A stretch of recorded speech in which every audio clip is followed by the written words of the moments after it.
कब्रिस्तान की रात रात का तीसरा पहर था। चारों ओर गहरी खामोशी छाई हुई थी। आसमान में चांद अपनी आखिरी किरणें बिखेर रहा था। गांव के बाहर पुराने कब्रिस्तान के पास हवा में अजीब सी ठंडक थी। इस कब्रिस्तान के बारे में गांव में कई कहानियां प्रचलित थीं, परंतु उनमें से एक कहानी सबसे ज्यादा डरावनी थी। कहते हैं कि कई साल पहले एक आदमी जिसका नाम रामू था, वह गांव के सबसे बहादुर लोगों में से एक था। उसे किसी भी चीज से डर नहीं लगता था। एक दिन उसने गांव के लोगों के डर का मजाक उड़ाते हुए कहा, मैं इस कब्रिस्तान में पूरी रात अकेला गुजार सकता हूं। गांव के बुजुर्गों ने उसे चेतावनी दी, लेकिन रामू ने उनकी बात को हंसी में उड़ा दिया। वह पूरी तैयारी करके कब्रिस्तान पहुंचा और एक पुरानी कब्र के पास बैठ गया। रात का समय था और चारों ओर केवल जंगली जानवरों की आवाजें आ रही थीं।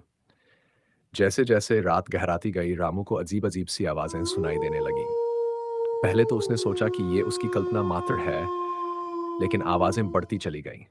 अचानक से एक ठंडी हवा का झोंका महसूस हुआ और उसकी नजरें कब्र की तरफ गईं। उसने देखा कि उस कब्र से धुआं निकल रहा है और वह धुआं धीरे धीरे इंसानी रूप लेने लगा। रामू का दिल जोर, वह हिल भी नहीं पा रहा था। उस धुएं ने एक भयानक रूप ले लिया, जिसकी लाल आंखें रामू को घूर रही थीं।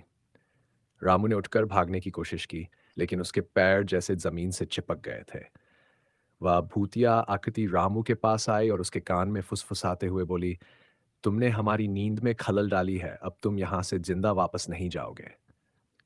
और वह आकृति हंसने लगी। उसकी हंसी रामू के कानों में गूंजने लगी। अगली सुबह गांव वालों ने रामू को कब्रिस्तान में मृत पाया। उसके चेहरे पर गहरा डर और उसकी आंखें चौड़ी खुली हुई थीं। किसी को समझ नहीं आया कि रामू की मौत कैसे हुई, लेकिन तब से लेकर आज तक कोई भी उस कब्रिस्तान में रात को जाने की हिम्मत नहीं करता। वह कब्रिस्तान अब भी वहीं है और कहते हैं कि रात के समय वहां से किसी के हंसने की आवाजें आती है। कौन जानता है कि रामू की आत्मा अब भी वहां भटक रही हो, या वह भयानक भूतिया आकृति जो उसकी मौत का कारण बनी।